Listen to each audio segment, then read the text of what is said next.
Welcome to the Decatur Dish. Atlanta News First, in partnership with Decaturish, covers the news making headlines in and around DeKalb County. Welcome to this very special episode of Decatur Dish. Happy holidays, Merry Christmas Eve to everybody. We hope you're having a wonderful Tuesday. My name is Maria Moreau with Atlanta News First, joined by the one and only Dan Wisenhunt, founder and editor at Decaturish. Dan, how you doing? I'm doing great. I'm real excited for Santa.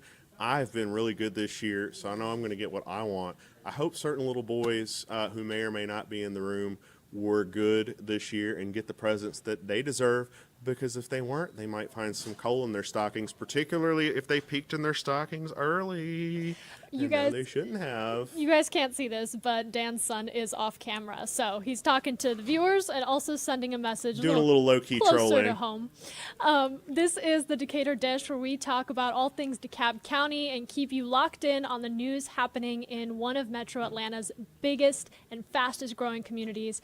And we wanted to do something special because of the holidays and talk about 2024 and really some of the stories that got the community talking, that made headlines for both Decaturish and Atlanta News First. So Dan, talk to me about some of the stories that really made 2024 what it was. Well, let's start with what happened at Lakeside High. Very tragic not accident, really, a crash that happened in February involving some Lakeside High students.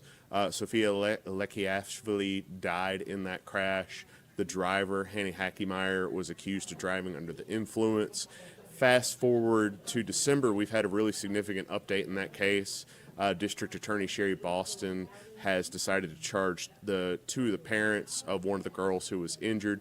They're essentially accused of allowing the students to drink, running a party house of sorts, and creating factors that contributed to what happened. It's prompted a lot of dialogue and discussion about the choices that students make when they go out.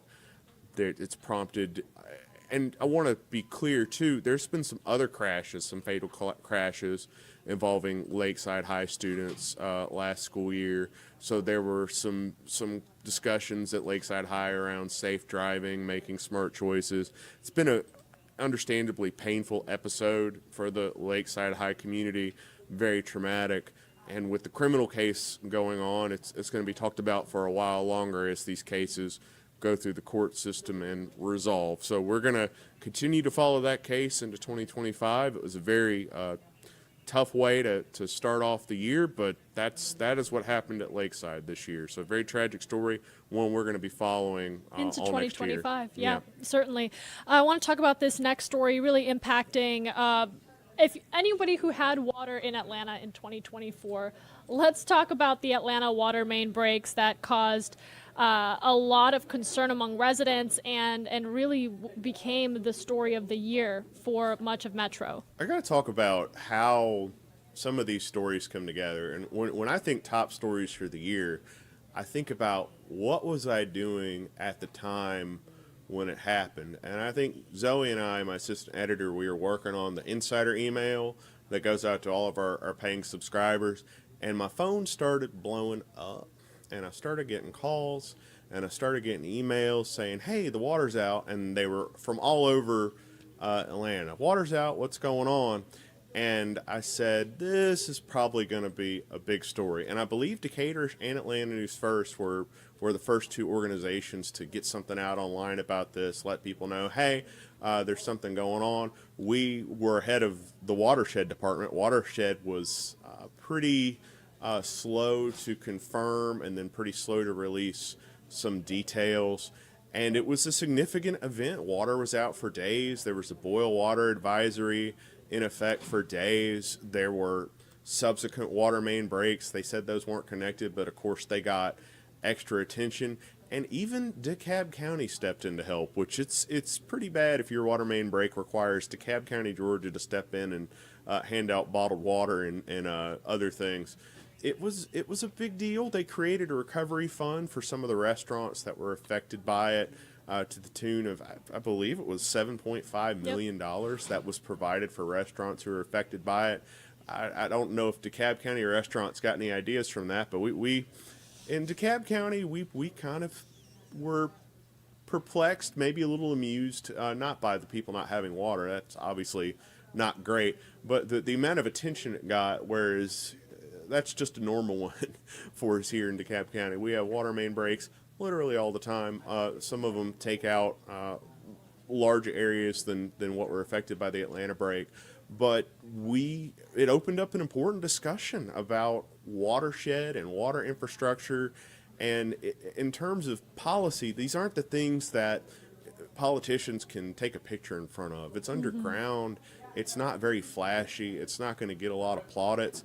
But when it breaks, people notice, and people don't like it when that happens. So now we're starting to see some of our federal officials, Senator Ossoff and Senator Warnock and Representative Nikema Williams, have all been working to bring some more federal funding to the Atlanta area through the Army Corps of Engineers and that sort of thing to speed this up a little bit, to get us to put a little bit more investment into the water infrastructure here in Atlanta and in DeKalb County. That's Certainly. And really just, what happened. Just to put those solutions that were discussed when this happened, Atlanta's Department of Watershed Management saying that they are adding water sensors. They've started using AI monitors for the infrastructure that is underground. They also said they added several positions to their team, including a water resources planner, to give a closer eye and attention so that we don't see an issue like this happen again. Now, whether that is going to make a really drastic change into what we saw earlier this year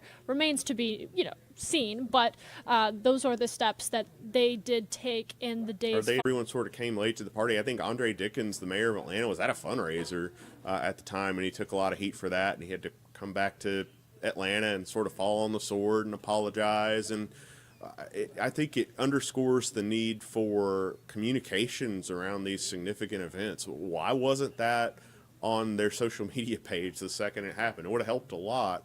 It would have made people, because when you know there's something like that going on and you're seeing it on Nextdoor and Facebook, but you're going to the official sources that you expect for this information. I mean, Atlanta News First and Decaturish did the most effective job at the outset of communicating this thing, and great for us, right? But maybe it's more important that they be the ones to notify everyone what's going on. And when you're seeing all this percolate online, and then you go to the official source, you almost feel like you're being gaslit a little bit. I know we're talking about the water, but you feel like you're starting to go crazy because you're going, am I experiencing this? Are other people experiencing this? So Atlanta, if you're listening, DeKalb County too for that matter, invest in your communications on this. It's so important for your residents to know what the heck is going on. And I think one resident said it best in one of the public meetings that was had surrounding this fiasco was, quote, "If the pipes are old, and we know the pipes are old, this was just waiting to happen." So there is an accountability piece to all of this. But as you were mentioning earlier, DeKalb County is not new to water main breaks. Nope. And now the big conversation is around a water rate hike going into 2025. Yep. Talk to me about that. We haven't been traditionally very good about raising the water rates or doing anything with watershed other than not upgrading it. DeKalb County watershed has had a long, convoluted history over the years of being mismanaged. When CEO Michael Thurman, who's going to be our guest next Tuesday, by the way, he inherited a mess with water billing. One of the first things he did was the New Day project, which, to take you back a few years ago, when he came into office, people were getting bills that were $5,000, $6,000, $7,000, and then some people weren't getting bills at all, or weren't getting bills for years at a time. And it was a problem with these water meters that the county had installed, so they had to go back. They had to correct all of the problems with the water meters, get that straightened out, and it helped some, but the county still, we're under this consent decree over neglecting our water infrastructure for as long as we did. Fast forward, Mike Thurman, who is term limited, he's on the way out. He's done his 8 years, and on the way out the door, he initiates this conversation about needing $4.5 billion in water and sewer upgrades over the next 5 or 6 years to avoid what he termed a catastrophic failure of the water system. I've been through some failures of that water system that felt pretty catastrophic to me at the time, but I'm kind of worried about what they define catastrophic as, if that wasn't catastrophic. So we're having this discussion. We'll talk about elections in a minute, but what is affecting this discussion? We've got new commissioners coming on board. We've got a new CEO. Overhaul of leadership. Right. Mike Thurmond is leaving, so the new administration is going to have to deal with it. So Well, let's get straight into that. Let's Right. talk about DeKalb County elections, because Right. you're going to think back on 2024, and the first thing that's going to come to mind when you think of the news is election year. So Sure. DeKalb County saw major change. Lorraine Cochran Johnson was elected CEO. It's a result that, frankly, people probably should have seen coming, but people were genuinely surprised by it, me included, not because I don't think she's capable. She is, but Steve Bradshaw had been positioning himself and coalition building for years up until that point, and he had kind of been seen as in the mold of Mike Thurmond, but Lorraine Cochran Johnson just went out and outworked him. And one of the things that we kind of got used to the county not being, for lack of a better term, a dumpster fire for 8 years. We had stable government, but we didn't seem to make progress on a lot of these critical issues like watershed. So I think people and the voters were wanting a change, and Lorraine Cochran Johnson represented that change. She's going to have a new commission to work with. Shakira Johnson was elected to Steve Bradshaw's seat on District 4. Nicole Messiah is going to be the District 3 commissioner. Ladina Bolton is going to replace Lorraine Cochran Johnson in the Super District 7 seat. So complete reshuffling of the deck at DeKalb County Commission. We're going to have a whole new board, not entirely new, but we're going to have new commissioners. We're going to have a new CEO with new priorities. And we're going to see if governing is as fun as running for office. I suspect it's not. School board also had some significant changes. We elected some new members. Andrew Ziffer was elected. Awet Iyasu, he used to be a Clarkston City Council member. He ran unopposed for Dr. Joyce Morley's seat. He won that. And Tiffany Tate Hogan was also elected as well. She's going to replace Vicki Turner on the board. So 2025 is going to see a lot of new players and new faces on the scene in DeKalb County politics, and it is good. That's good for me because it gives me more stuff to write about and gives Decatur's more stuff to cover. Whether it is going to be good for the taxpayers and the voters remains to be seen, but hopefully they will serve the public well. And if they don't, we'll have plenty to write about. So certainly, we will continue to bring you every single update. I gotta ask, you've had your ear to the ground in DeKalb County for so many years, seeing these players and who will be on the leadership board walking into 2025. Are you optimistic for the future?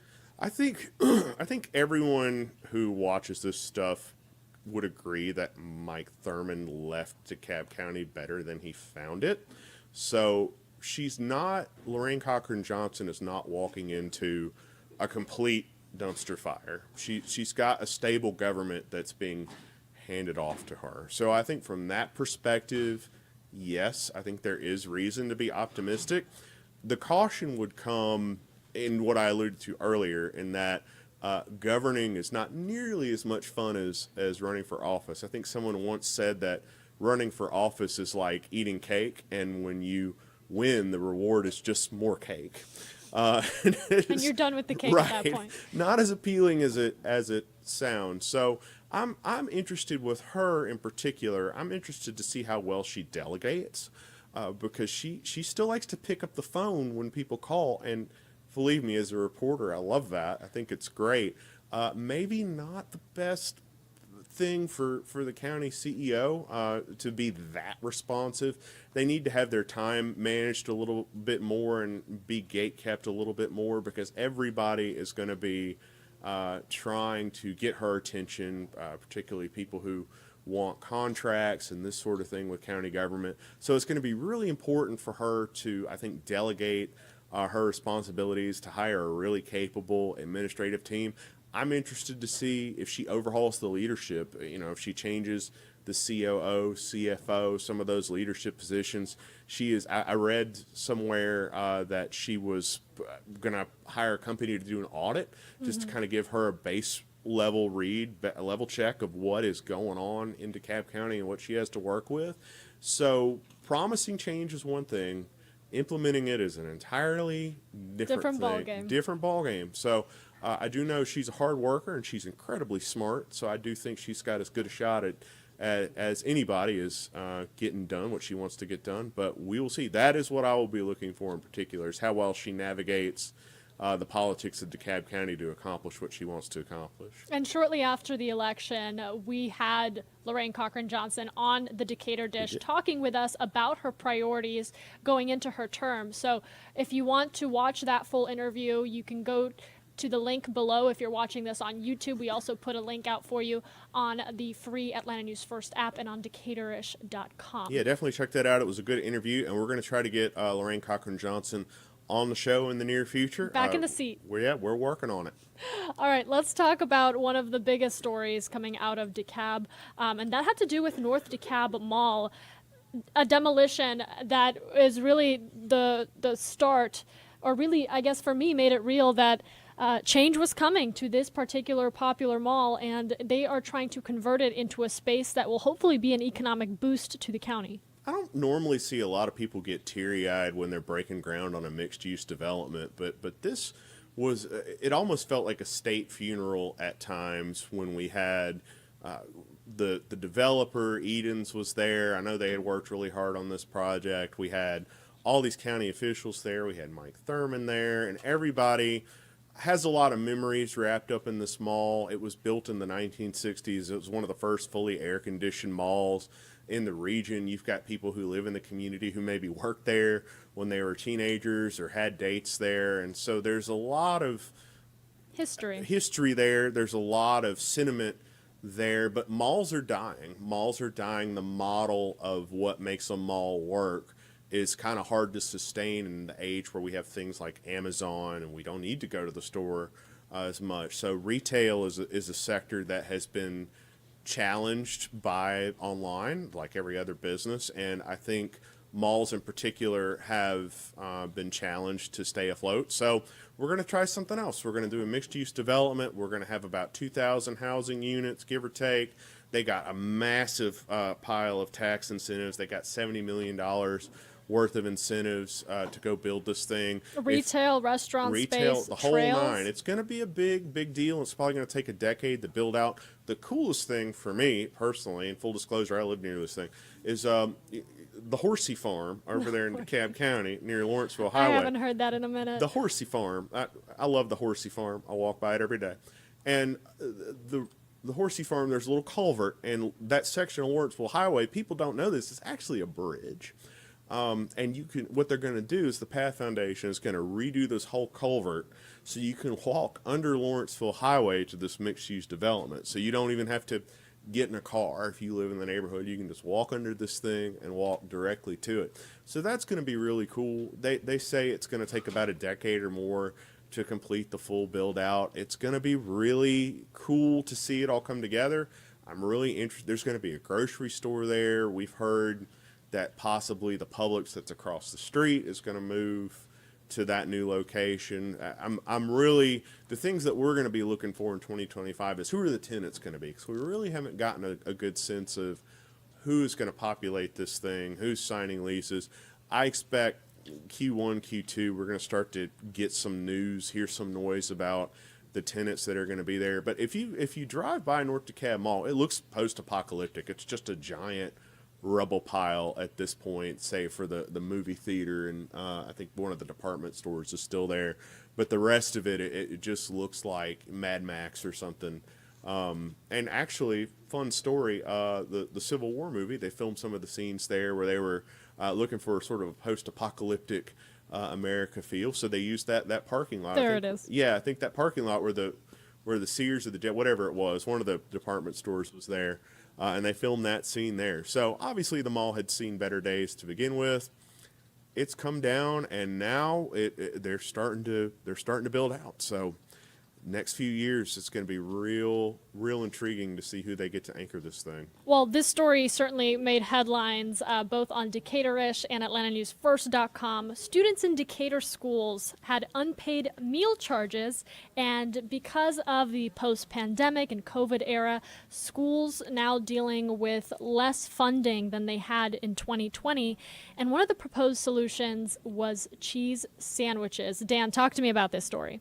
Well, it's a story that got a lot of attention all over, not just in Decatur, but beyond. So school funding is a thing that, school lunch funding is a thing that a lot of people don't really think about until this comes up. And there's a certain level of reimbursement. Free and reduced lunch is how you determine Title I schools. So in city schools, in Decatur's case, they had a lot of families who probably could afford to pay it, who just for whatever reason, either through lack of communication or just not paying attention, had left a significant amount of unpaid lunch balances to the tune of $88,000. And city schools of Decatur announced this policy that students with the unpaid lunch balances were going to have to get a cheese sandwich. They have to offer them something under the law, and cheese sandwich was the alternative meal. Now, I love a good grilled cheese as much as the next person, but apparently that most people would agree. I think that's not something you should eat every day. A lot of people read this and they saw cheese sandwich in the headline, and I think the common interpretation was, well, Decatur's just sticking it to kids who can't afford to pay. And certainly in some cases there were kids who couldn't afford to pay who had an outstanding lunch balance. In a lot of cases, though, it was just these balances weren't paid. It went all over the place. And it was weird to me because we've written about school nutrition and very similar things in other districts, but I guess it just hit the internet at the right time, and people were in a certain mindset where it just took off, and there were GoFundMes raised. There was GoFundMes. There was a whole thing. The internet at such a good time that an unexpected hero stepped in, and that hero was none other than Arby's. Arby's, yes. They have the meats, and they have $88,000 apparently because they paid off all the school lunch balances. If Taco Bell wants to sponsor me, I'm a fan. I might just do that in trade. I'll be real honest. I am a big Taco Bell fan. But that's how that story ended. And nobody, to my knowledge, ate a cheese sandwich in city schools of Decatur. I did take a funny picture one to use as an illustration for an article, but I think that's as close as anybody in Decatur actually got to eating a cheese sandwich. So there you go, cheese sandwich gate in a nutshell. The internet kind of went crazy over it, and in the end, we wound up kind of where we were, which is how most internet controversies resolve themselves anyway. So, well, I'm glad we're talking about the internet because I feel like as modern day journalists, you and I understand and appreciate the power of the internet. And for this next story, it really speaks to how much a community can get involved when they're inspired. So we get a lot of requests for lost pet coverage all the time. And if that's all we did, we'd be the Lost Pet Gazette. That's really, there's so many pets that get lost, and people go kind of crazy over it. And so we unfortunately can't write about every pet that gets lost. However, this person had a pretty interesting story. She also had a pretty established social media presence, which I think helped bring more attention to it. And so I had seen it. She lives in Edgewood. Her dog's named Hazel, and she had been blasting out stuff on the internet, Twitter about it, and we had been getting added on Twitter. Hey, Decatur's look into this, and of course I'm busy and I'm doing a lot of other things, and I'm like, he's too busy for your I'm story. like, I hope the dog is found. That was kind of my initial read. Is that's really sad. I hate that this happened. I sure hope you find the dog. The dog's really cute. I don't want anybody to be without their dog. So I'm in a group of, it's like a Slack channel. It's just a chat of all the people I went to college with.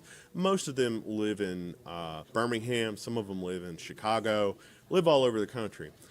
And they were talking about this. They don't even live here. And they were talking about this lady's dog in Slack. And when I saw that, I was like, okay, maybe I should do something with this story. It caught your attention. Right. So I rethought my stance on lost dogs all of a sudden. And so I called her. Great. Her dog mom is really sweet lady, and we talked about it. And so she was in Toronto when this thing happened. Her sitter had a bunch of Delta 8 weed gummies on the table, I guess, and Hazel ate them and proceeded to have a bad time. And so she took the dog to St. Francis Veterinary Clinic in Decatur, and the vet tech apparently walked the dog without a leash. The dog, still stoned, presumably, ran into traffic, and was missing for several days. There were all kinds of amateur internet. I mean, so many people got involved in this story. It is really mind-blowing to me how many people took an active... We were surprised Netflix didn't get in on this. Right. People were praying for this dog. People were crying over this dog. I mean, it was a whole thing. And it ended up, what happened is a lady who, testament to the power of local news, a lady who lives in Medlock Park, which is in our coverage area, the dog just showed up on her back porch, just out of the blue. And she had remembered the dog from reading our story. And so a reunion was had. Everyone was happy. Everyone's safe. Tears were shed. I mean, this was I haven't seen anything like it. These stories come up every once in a while, or there's like a missing dog or a hero dog or that sort of thing. But the sheer amount of reach that this particular story had, it just was a combination of the timing, the people involved, but people were riveted. I mean, you'd have thought that this was some kind of international crisis or something. I mean, people were riveted about what was going to happen to this poor little dog who had eaten all these gummies. And they found her. She's back. She's safe, doing well from what I hear. Glad Decatur's could play some small role in signal boosting and then resolving that story. Not all these stories have a really happy ending, but we're glad this one did. So, welcome back, Hazel. Glad you're with your mama and you're safe now. And everyone, yeah, we love stories that have resolutions like that, and everybody comes out on top. Dan, we are about a week away from closing out 2024, so I got to ask you, looking at this year, looking at Decatur-ish, what's been the highlight of your year? Well, we were bought by Appen Media over the summer, so we're a bigger company now. We've got more infrastructure and support to do the things that we need to do. We're talking about launching a print edition.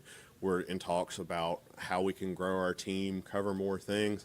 Wanted to give a special shout out to the 600 or so people who contributed to our fall fundraiser. Our deadline on that was December 21st. Honestly, didn't know if we were going to make it because we were kind of down to the wire.